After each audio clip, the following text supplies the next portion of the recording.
এই বাড়িতে কেউ আছেন? থাকলে একটু বাইরে আসেন তো।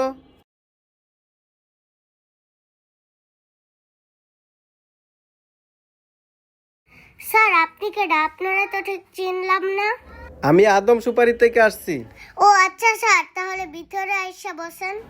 কোনো দরকার নাই, আমি এই বাসার ভিতরে যাব। যত সব, আমি যেই কাজ করতে আসছি সেই কাজ করতে দে। আচ্ছা বলতো, তোর পরিবারে কে কে আছে? আমি, আমার বাবা, আমার মা, আমার খালু, আমার খালা।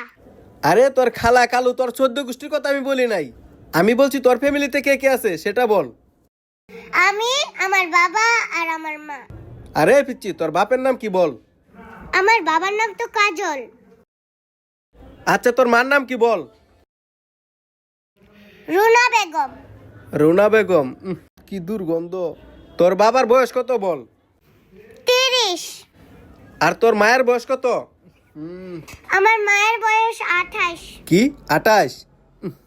কি দুর্গন্ধ।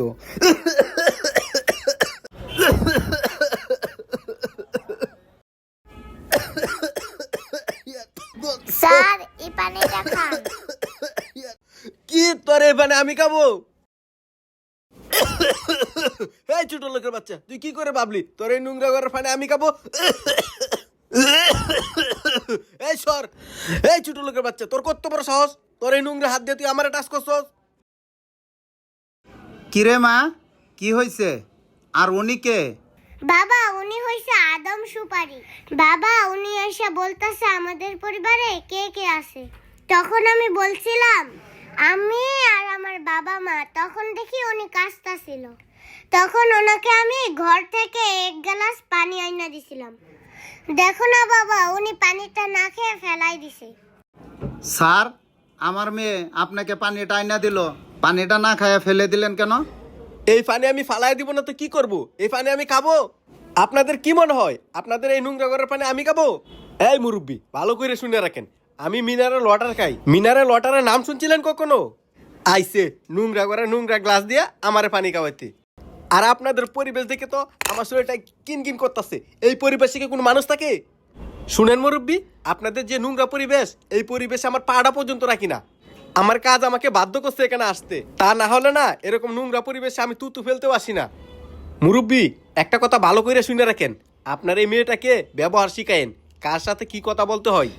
আপনার এই মেয়েটার কত বড় সাহস, এই নোংরা হাত দিয়ে আমাকে টাচ করতে আসে। হেই পিচ্চি, একটা কথা কান খুলে শুনে রাখ, এরপর থেকে যদি আমাদের মতো মানুষ আসে না, তাদের সাথে ভালোভাবে কথা বলবি আর তাদের কাছ থেকে 10 হাত দূরে থাকবি। স্যার, আপনার যে তত্ত্বগুলি প্রয়োজন সেই তত্ত্বগুলি পাইছেন না? হ্যাঁ পাইছি। তাহলে এখন আমার বাড়ি থেকে চলে যান। স্যার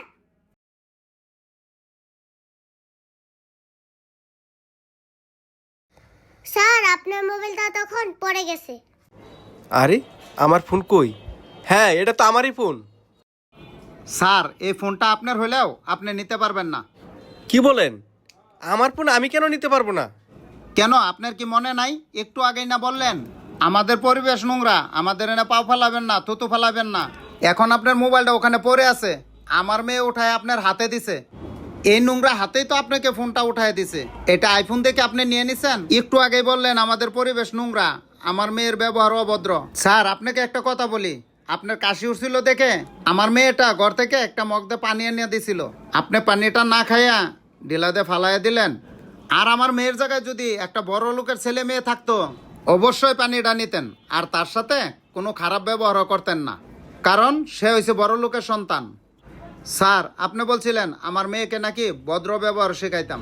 অবশ্যই আমার মেয়ের যথেষ্ট পরিমাণ ভদ্রতা শেখা আছে, কারণ আপনার মোবাইলটা রেখে আপনি চলে যাইতেছিলেন, ওই কি করলো, আপনার ফোনটা উঠায়া আপনাকে ডাক দিয়া আপনার হাতে দিয়ে দিল। মুরব্বি, আসলে আপনাদের সাথে খারাপ ব্যবহার করাটা আমার মোটেও ঠিক হয় নাই। আর এই পিচ্চির সাথে আমি যে খারাপ ব্যবহারটা করছি ওর জন্য আমি আপনার কাছে ক্ষমা চাচ্ছি। আসলে মুরব্বি, এতদিন আমি যেভাবে চলাফেরা করছি সেটা আমার একটা ভুল ধারণা ছিল। আজকে আপনার মায়ের জন্য আমার চিন্তা ভাবনাটা পাল্টে গেল। মুরব্বি, এই যে আপনার হাত ছুঁয়ে আমি আজকে কথা দিচ্ছি, কে ধনী কে গরিব তাদের সাথে আমি ভেদাভেদ করবো না, সবাইকে এক চোখে দেখবো। না স্যার, এখানে মাপ চাওয়ার কিছু নাই। আপনি যে আপনার ভুলটা বুঝতে পারছেন সেটাই অনেক কিছু। আশা করি এরকম কাজ আর কখনো কারোর সাথে করবেন না। আচ্ছা ঠিক আছে মুরব্বী, তাহলে আমি আজকে চলে গেলাম, আপনি ভালো থাকবেন।